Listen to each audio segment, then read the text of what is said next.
नमस्कार दोस्तों, teaching with Shivam में आप सभी का हार्दिक स्वागत है। सीटेट जुलाई 2024 maths pedagogy CTET exam 2024 paper 1 के लिए आइए देखते हैं महत्वपूर्ण पेडागोजी। पहला क्वेश्चन आपकी स्क्रीन पर है। कहता है कि वे अधिगम संबंधी गलतियों और कमियों को दूर करने के लिए क्या चीज़ आवश्यक है। बच्चा जब सीखता है तो उसकी गलतियां हैं और उन कमियां और बच्चे के अंदर कमियां हैं, उनको दूर करने के लिए क्या चीज़ आवश्यक है। ऑप्शन ए कहता है उपलब्धि परीक्षण, ऑप्शन बी कहता है निदानात्मक परीक्षण, ऑप्शन तीसरा कहता है उपचारात्मक शिक्षण, ऑप्शन चौथा कहता है सूक्ष्म शिक्षण। तो गलतियों और कमियों को दूर करने की बात जब आ जाए, कमियों को दूर करने की बात आ जाए तो उसे कहते हैं निदानात्मक परीक्षण। यानी कि बच्चे का निदान करना, क्या करना, निदान करना, कमियों को जानना। अब जो कमियां आपने जान ली और उन कमियों को दूर करने की कोशिश करें तो कमियां दूर हो जाएं तो उसे कहते हैं उपचारात्मक शिक्षण। जैसे आपने देखा होगा, डॉक्टर होता है तो डॉक्टर मरीज को दवा देने से पहले कहता है भाई इसका चेकअप होगा। तो जो चेकअप करते हैं, जो लैब वाले होते हैं, उसे कहते हैं वे डायग्नोस्टिक, तो उसे कहते हैं निदानात्मक परीक्षण। अब जब डॉक्टर उसका निदान करके देख लेगा इसके अंदर कमी क्या है, तो उसका जो उपचार कर रहा है, उसको जो दवाई दे रहा है, तो उसे कहते हैं वो उपचारात्मक शिक्षण। तो इस क्वेश्चन का सही आंसर ऑप्शन नंबर 2 हो जाएगा, निदानात्मक परीक्षण। अगला है, गणित का वह शैक्षिक उद्देश्य जिसे शिक्षक कक्षा में ही प्राप्त कर लेता है क्या कहलाता है। वह गणित का ऐसा शैक्षिक उद्देश्य जो शिक्षक जो होता है वो कक्षा में ही प्राप्त कर लेता है, तो उसे व्यवहारगत उद्देश्य कहते हैं, विशिष्ट उद्देश्य है, या सामान्य उद्देश्य है, या प्राप्त उद्देश्य है। तो उसे कहते हैं प्राप्त उद्देश्य, क्योंकि उसने कक्षा में ही प्राप्त कर लिया। चौथा ऑप्शन इसका करेक्ट आंसर हो जाएगा, प्राप्त उद्देश्य। आइए नेक्स्ट अगला क्वेश्चन है। यदि ज्यामितीय आकृतियों का अवबोधन हो जाता है, इनकी ज्यामितीय आकृतियां जो होती हैं उनका बच्चा क्या कर लेता है, उनको समझने लगता है, तो छात्रों के व्यवहार में परिवर्तन होगा। किसका होगा भाई। ऑप्शन ए आकृतियों के वर्गीकरण करने का, जैसी आकृति वैसी आकृतियों को खींचने का, आकृतियों की प्रशंसा करने में, या गणित परिषद पट्ट ज्यामितीय आकृतियों का प्रदर्शन करने का। अब वो प्रदर्शन तो करना नहीं है, बल्कि जब आकृति ज्यामिति की जो आकृतियां उनको जो बच्चा समझ लेता है तो बच्चे के अंदर परिवर्तन किसका होगा, आकृतियों को वर्गीकरण करने का। तो ए ऑप्शन इसका सही आंसर हो जाएगा, आकृतियों के वर्गीकरण करने का। अगला क्वेश्चन है भाई आपकी, यदि आपकी कक्षा में बार अनुत्तीर्ण होता है, यानी कि कई बार अनुत्तीर्ण होता है, तो छात्र गणित के विषय में कई छात्र गणित के किस क्षेत्र में कमजोर हैं, ये जानने के लिए आप क्या करेंगे। यानी कोई बच्चा है, प्रश्न क्या कह रहा है, कुछ नहीं, आप समझें, क्योंकि कोई बच्चा है और बार बार क्या हो रहा है, अब फेल हो जाता है, तो उसके अंदर क्या कमियां हैं, क्या कमजोरी हैं, उनको जानने के लिए क्या करेंगे। फिर वही लिखित कार्य, मौखिक कार्य, उपचारात्मक कार्य या निदानात्मक कार्य। तो उसके लिए क्या करेंगे, निदान करेंगे, निदानात्मक कार्य हो जाएगा, क्या हो जाएगा, निदानात्मक कार्य। उन कमजोरियों को ठीक कर देंगे तो हो जाएगा उपचारात्मक कार्य। आइए आगे देखते हैं भाई। अगला क्वेश्चन है, क्वेश्चन आपको अच्छे लग रहे हैं तो वीडियो को ज़्यादा से ज़्यादा शेयर करें और लाइक करें। चैनल पर नए हैं तो चैनल को सब्सक्राइब करें। आइए अगला क्वेश्चन देखते हैं। निदानात्मक परीक्षणों से ज्ञात किया जा सकता है, तो निदानात्मक परीक्षणों से क्या ज्ञात किया जा सकता है। ऑप्शन ए, छात्रों के लिए कठिनाई के क्षेत्र एवं उनके द्वारा जाने वाली विशेष प्रकार की त्रुटियां, छात्रों के गणितीय पृष्ठभूमि का अभाव। ऑप्शन तीसरा कहता है छात्रों के गणित के प्रति रुचि होना, और चौथा कहता है छात्रों के लिए गणित का कठिन होना। ऐसा नहीं है भाई, निदानात्मक हो रहा है भाई तो कठिन होना ऐसा नहीं है, प्रति रुचि होना नहीं भैया, पृष्ठभूमि नहीं, उनकी कमजोरियों की जो त्रुटियां हैं उनको विशेष प्रकार को जानने की कोशिश करना। तो सही आंसर इसका हो जाएगा ऑप्शन नंबर पहला हो जाएगा भाई। कमजोर तथा पिछड़े छात्रों के लिए उपचारात्मक शिक्षण का उपयोग किया जाता है, क्यों किया जाता है भाई। ऑप्शन ए, कब, निदानात्मक मूल्यांकन के बाद, उपलब्धि परीक्षण के बाद, निदानात्मक परीक्षण से पहले, उपलब्धि परीक्षण से पहले। अब उपचारात्मक शिक्षण होगा कब, ये आपको देखना है भाई। तो उपचारात्मक शिक्षण कब होगा, जब आप बच्चे का क्या कर लेंगे, निदान कर लेंगे, उसको जान लेंगे कमजोरी क्या है, उसकी कमियां क्या हैं, तभी तो आप क्या करेंगे, उपचारात्मक शिक्षण करेंगे। तो ऑप्शन नंबर ए इस प्रश्न का सही आंसर हो जाएगा, निदानात्मक मूल्यांकन के बाद होगा। आइए अगला क्वेश्चन देखते हैं भाई। छात्र विद्यालय में रहकर जो कुछ सीखता है उसकी जांच हेतु जो परीक्षाएं आयोजित की जाती हैं वे क्या कहलाती हैं। उपलब्धि परीक्षण, निष्पत्ति परीक्षण, निदानात्मक मूल्यांकन। ऑप्शन चौथा कहता है 1 बात 2, क्या कहलाता है भाई। छात्र विद्यालय में रहकर कुछ सीख जाता है, उनकी जांच के लिए जो परीक्षा होती हैं उसे क्या कहते हैं, तो उसे कहते हैं उपलब्धि परीक्षण और निष्पत्ति परीक्षण। ऑप्शन नंबर चौथा इसका सही आंसर हो जाएगा, एक व दोनों दोनों हो जाएगा भैया। आइए अगला क्वेश्चन है, यदि कक्षा 3 का एक छात्र किसी प्रश्न को हल करते समय गणना संबंधी त्रुटि करता है, जैसे कहता है कि 12 + 5 बराबर क्या कहता है भाई, 16 कहता है, इस प्रकार की त्रुटियों के उपचार हेतु संशोधन के लिए क्या आवश्यक है। एक बच्चा है जो 12 + 5 बराबर क्या लिखता है, 16 लिखता है, बल्कि होता 17 है, तो क्या कमी है उसके अंदर। ऑप्शन ए, प्रश्नों को मौखिक रूप से हल करवाएं। ऑप्शन 2, छात्रों को अधिक से अधिक गृह कार्य प्रदान करें। सी कहता है त्रुटियों पर आधारित प्रश्नों को उससे श्यामपट्ट पर हल करवाएं। चौथा कहता है छात्रों को गणना संबंधी उपकरणों का उपयोग करने की सलाह दें। तो क्या इसका सही आंसर होगा, ये आपको बताना है। तो सही आंसर की बात करें, मौखिक प्रश्नों को हल करवाना। हाँ, हो सकता है भैया अधिक से अधिक गृह कार्य, ऐसा नहीं उस पर वजन नहीं डालना है कि ज़्यादा गृह कार्य होमवर्क दे दिया भैया, ऐसा नहीं है कि गणना संबंधी उपकरणों को सलाह दें, सलाह नहीं देनी है भैया, आपको कराना है उस पर। त्रुटियों पर आधारित प्रश्नों को उससे श्यामपट्ट पर हल करवाएं, तब बच्चे के अंदर ज़्यादा कमी जो होंगी वो अधिक सुधार होगा बच्चे का। तो ऑप्शन तीसरा इस प्रश्न का सही आंसर हो जाएगा। मंदबुद्धि छात्रों के स्तर में सुधार हेतु उपयोगी परीक्षा क्या है। ऑप्शन ए, मंदबुद्धि परीक्षण, निदानात्मक परीक्षण, सृजनात्मक परीक्षण या विश्लेषणात्मक परीक्षण। मंदबुद्धि छात्रों की बात कर रहा है तो मंदबुद्धि छात्रों का होगा भाई वही निदानात्मक परीक्षण। क्यों? क्योंकि उनकी कमजोरियां हैं, उनकी कमियां हैं, उनको जानेंगे तभी तो उसका स्तर जो होगा सुधार होगा उसके स्तर में। आइए नेक्स्ट आगे देखते हैं। अगला क्वेश्चन कहता है निम्न में से क्या उपचारात्मक शिक्षण का सिद्धांत है। तो उपचारात्मक शिक्षण का सिद्धांत क्या है। ऑप्शन ए, अध्यापक व छात्र में निकट संबंध। ऑप्शन 2, कार्य अनुभव। ऑप्शन 3, अध्यापक का व्यापक दृष्टिकोण। ऑप्शन 4, उपयुक्त सभी। तो सही आंसर इसका बताना है भाई, सही आंसर इसका हो जाएगा उपयुक्त सभी हो जाएगा। क्यों हो जाएगा भाई, उपचारात्मक शिक्षण की बात कर रहा है तो अध्यापक और छात्र में भाई आपस में क्या हो, संबंध भी हो, अध्यापक का व्यापक दृष्टिकोण हो और कार्य अनुभव हो, तो ये सभी हो जाएगा। चौथा ऑप्शन करेक्ट आंसर है। उपचारात्मक शिक्षण आवश्यक है किसके लिए भैया। ऑप्शन मंदबुद्धि बच्चों के लिए, पिछड़े बच्चों के लिए, प्रतिभाशाली बच्चों के लिए या सभी के लिए। तो किसके लिए हो जाएगा भैया, सभी के लिए हो जाएगा, क्योंकि पिछड़े बच्चों के अंदर भी कमियां होती हैं और मंदबुद्धि बच्चों के अंदर भी क्या होती है, उनके अंदर भी कमी होंगी, उनको भी सुधारा जाएगा। और ऐसा नहीं है कि प्रतिभाशाली बच्चों के अंदर कमी ना हो, उनके अंदर भी कमी होंगी तो निदान किया जाएगा और निदान करने के बाद जो उपचार किया जाएगा उनको कमियों को ठीक किया जाएगा, तो उपचारात्मक शिक्षण हो जाएगा। इसलिए ऑप्शन नंबर चौथा सही आंसर हो जाएगा। आइए भाई अगला क्वेश्चन देखते हैं। अधिगम संबंधी कठिनाइयों और कमियों के स्वरूप का निर्धारण करना क्या कहलाता है। तो क्या कहलाता है फिर भाई, उपचार, त्रुटि, निदान या विचार। क्या कहलाता है, तो वही निदान कहलाता है। ऑप्शन दूसरा इसका सही आंसर हो जाएगा, निदान कहलाता है। निदानात्मक परीक्षण का उद्देश्य क्या है। ऑप्शन ए, अध्ययन अध्यापन प्रक्रिया में सुधार लाना, पिछड़े छात्रों की पहचान करना, छात्रों की कमियों के आधार पर उनको शैक्षिक निर्देशन देना या उपयुक्त सभी। तो सही आंसर इसका क्या हो जाएगा, ऑप्शन नंबर चौथा हो जाएगा, उपयुक्त सभी हो जाएगा। क्यों?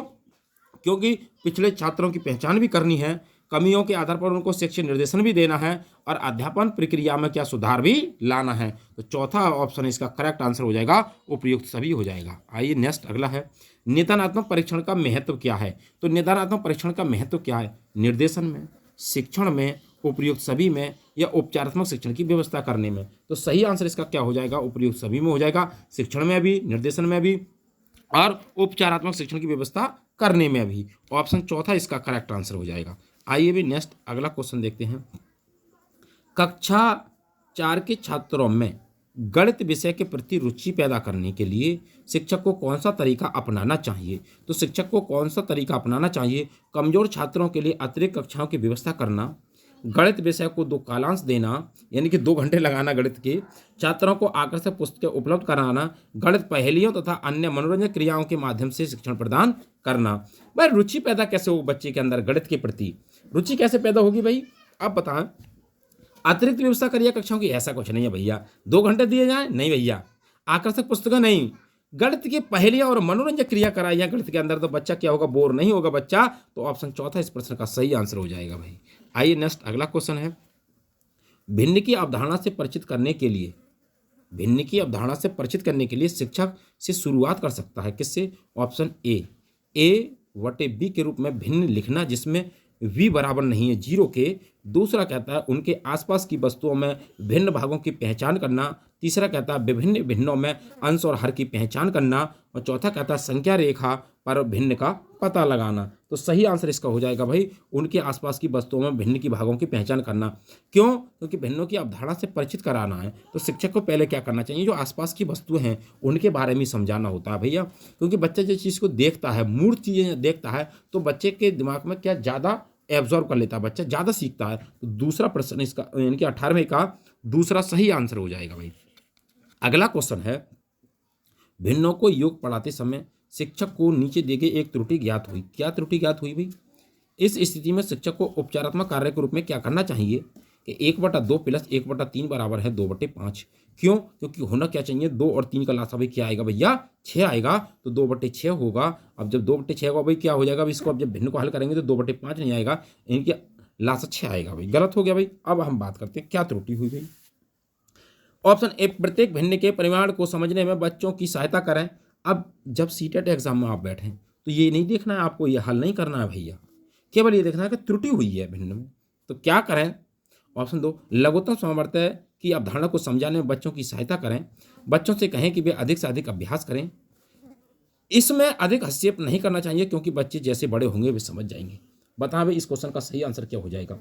अब हम एक जरा ध्यान दें, ऐसा हो कि बच्चे को इग्नोर कर दें कि भी बड़ा हो जाएगा सीख जाएगा, नहीं भैया ये ऑप्शन नहीं होगा। अधिक से अधिक अभ्यास कराएं, ऐसा नहीं भी हो सकता है कराएंगे, लेकिन प्रत्येक भिन्न के परिणाम में समझने की सहायता करें। हाँ, लासा समझाने की कोशिश करें भैया। दूसरा ऑप्शन इसका करेक्ट आंसर हो जाएगा। लघुत्तम सामर्थ्य की जो अवधारणा कॉन्सेप्ट है उसको समझाने की कोशिश करें। आइए अगला क्वेश्चन देखते हैं। अगला क्वेश्चन है, क्षेत्रफल की अवधारणा से परिचित कराने के लिए शिक्षक शुरुआत कर सकता है। क्षेत्रफल की अवधारणा समझानी है भाई, तो किससे शुरुआत कर सकता है? इकाई वर्ग गणन की सहायता से आकृतियों का क्षेत्रफल ज्ञात करना। ऐसा नहीं है भाई कि इकाई वर्ग दे दिया उसको आकृतियों का क्षेत्रफल ज्ञात कर ले। भिन्न आकारों की आकृतियों का क्षेत्रफल ज्ञात करने के लिए सूत्र नहीं, छोटा बच्चा है, सूत्र क्या भी थोड़ा पहले उसको समझाने की कोशिश करेंगे। हथेली, पत्ते, पेंसिल, नोटबुक आदि विभिन्न वस्तुओं की सहायता से किसी आकृति के क्षेत्रफल की तुलना करना। हाँ, हो सकता है। आयत की लंबाई चौड़ाई का पता लगाना और आयत के क्षेत्रफल का सूत्र लगाना, लंबाई गुणा चौड़ाई का, वही ये नहीं होगा भैया। तो ऑप्शन नंबर तीसरा इस प्रश्न का सही आंसर है। क्यों है? क्योंकि बच्चे को जब शुरुआती समय होगा तो हथेली, पत्ते, पेंसिल, नोटबुक यानी कि व्यवहारिक ज्ञान से जोड़ते हुए उसको सिखाना है, तब बच्चा क्षेत्रफल की क्या कर लेगा, तुलना करना सीख जाएगा। तो तीसरा इसका सही आंसर हो जाएगा भाई। आइए आगे देखते हैं अगला क्वेश्चन क्या है। नेक्स्ट क्वेश्चन कहता है भाई, गणित में निदान परीक्षण का उद्देश्य क्या है? तो गणित में निदान परीक्षण का उद्देश्य क्या कहलाता है? निदान परीक्षण की अगर बात की जाए, किसकी? निदान परीक्षण की। प्रगति प्रपत्रक को भरना, संतान परीक्षा के लिए प्रश्न पत्र की योजना बनाना, बच्चों की समझ में निहित रिक्तियों को जानना, अभिभावकों के प्रति फीडबैक देना। निदान परीक्षण फिर भाई बच्चों की समझ में निहित रिक्तियों को जानना, तीसरा सही आंसर हो जाएगा।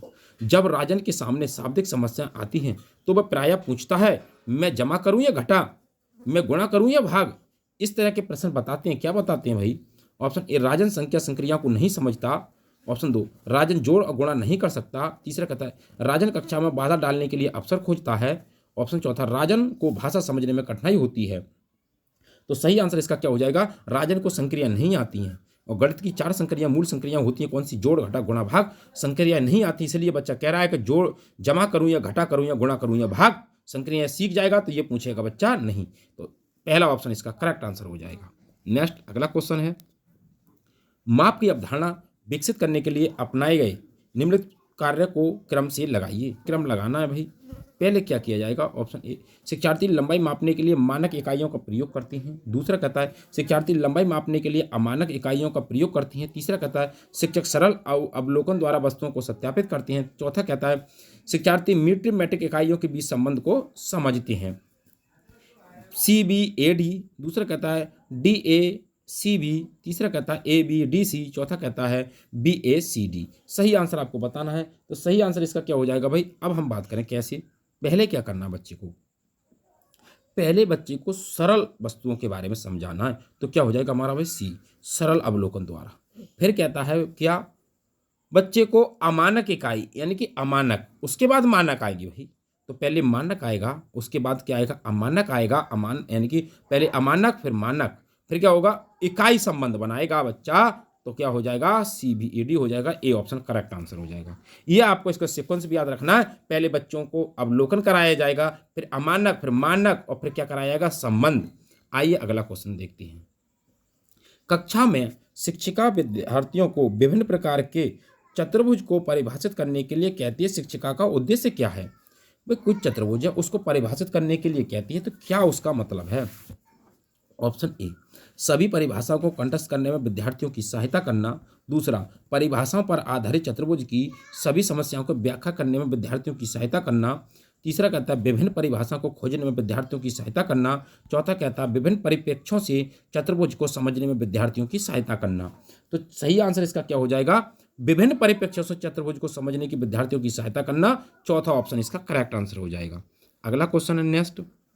ये क्वेश्चन क्या कहता है भाई, कक्षा 4 के किसी छात्र को निम्नलिखित शब्द समस्या दी गई है। मुंबई में 336 बस स्टॉप हैं, दिल्ली में मुंबई से 127 बस स्टॉप ज़्यादा हैं। अब देखें दिल्ली में कुल कितने बस स्टॉप हैं। छात्र ने उपरोक्त समस्या का उत्तर इस प्रकार लिखा है। क्या लिखा है भाई, 336 और भाई क्या दिल्ली 127। दिल्ली में कुल 336 प्लस 127 463 बस स्टॉप है। शिक्षक इस छात्र के प्रदर्शन के विषय में क्या रिपोर्ट देगा। ऑप्शन ए, छात्र सही उत्तर ज्ञात कर सकता है परंतु उसकी अभिव्यक्ति निकृष्ट है। दूसरा, छात्र समस्या को समझने और उसका विश्लेषण करने में अच्छा तथा उसकी समस्या हल करने की योग्यता प्रशंसनीय है। तीसरा, छात्र ने सही क्रियाविधि नहीं अपनाई, उससे अधिक अभ्यास की आवश्यकता है। चौथा, छात्र सभी आवश्यक चरणों को लिखने की योग्यता नहीं रखता है। तो सही आंसर इसका क्या हो जाएगा, इसका सही आंसर की बात करें तो छात्र समस्या को समझने और उसका विश्लेषण करने में अच्छा है तथा उसकी समस्या हल करने की योग्यता प्रशंसनीय है, क्योंकि उसने जो विश्लेषण किया है वो सही किया है। तो ऑप्शन दूसरा इस प्रश्न का करेक्ट आंसर हो जाएगा। नेक्स्ट अगला क्वेश्चन है, प्राथमिक कक्षा का एक बच्चा संक्रिया संक्रिया चिन्हों, सिक्कों एवं घड़ी की सुइयों में अंतर स्थापित नहीं कर पाता। ये तथ्य इंगित करता है कि बच्चे को निम्नलिखित में से किस परिप्रेक्ष्य में समस्या आ रही है। श्रवण स्मृति, प्रक्रिया स्मृति, दृश्य परिक्रमण, भाषा परिक्रमण। तो सही आंसर इसका क्या हो जाएगा, सही आंसर इसका हो जाएगा किसमें, दृश्य परिक्रमण। क्यों, क्योंकि घड़ी देखने से होगी, सिक्का देखने से होगा, चिन्ह क्योंकि इनकी सुइयों में अंतर नहीं कर पा रहा, तो जब देखेगा तभी तो अंतर नहीं कर पाएगा भाई। ये उसको जब देखेगा तो उसको दिखाई देगा तो अंतर कर लेगा ना, कर लेगा, तो दृश्य परिक्रमण हो जाएगा भाई। दृश्य परिक्रमण की समस्या है।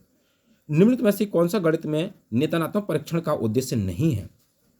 बच्चों में अधिगम के दौरान कमियों व कमजोरियों को ज्ञात करना, ये तो होगा भाई।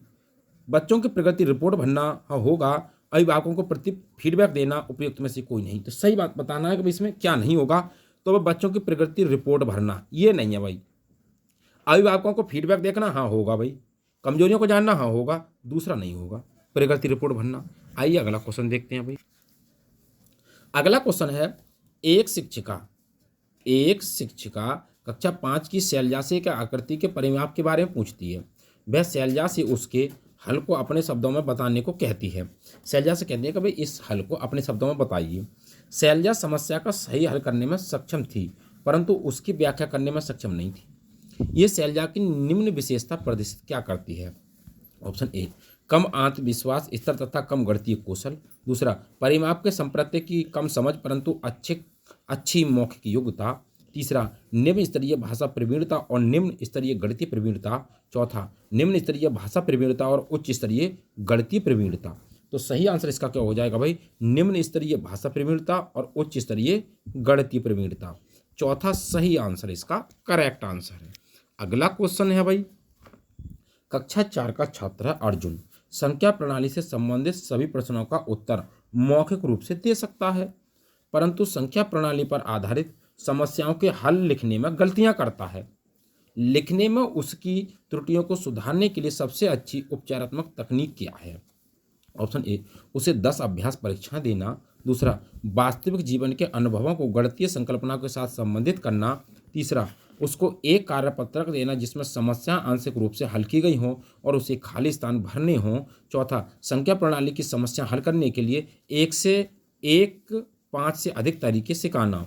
बस सही आंसर आपको बताना है भाई। गलतियां हैं लिखने में, उसकी त्रुटियों को सुधार करना है। तो उपचारात्मक तकनीक क्या होगी ये आपको बताना है। सही आंसर हो जाएगा उसको एक कार्यपत्रक देना जिसमें समस्या जो वो आंशिक रूप से हल की गई हो और उसे खाली स्थान भरने के लिए कहना। तीसरा इसका सही आंसर हो जाएगा। आइए नेक्स्ट अगला क्वेश्चन है। अगला क्वेश्चन क्या कहता है, कक्षा 5 आ के यानी कक्षा 5 आ के 13 विद्यार्थी तथा कक्षा 5 बा के 15 विद्यार्थी एक लेखन प्रतियोगिता में हिस्सा लेते हैं। यानी कोई प्रतियोगिता हो रही है तो कक्षा 5 आ के कक्षा 5 बा के विद्यार्थी क्या लेते हैं, भाग लेते हैं। तो कक्षा 5 आ के विद्यार्थी 14, 6, 15, 12, 11, 11, 7, 9, 17, 13, 3, 10, 8। कक्षा 5 बा के क्या कहते हैं, 13, 9, 0, 7, 14, 6, 0, 9, 16, 9, 13, 16, 5 और 18, 11। दिए गए आंकड़ों से आप क्या निष्कर्ष निकाल सकते हैं? क्या हो रहा है भाई, ये क्या निष्कर्ष है?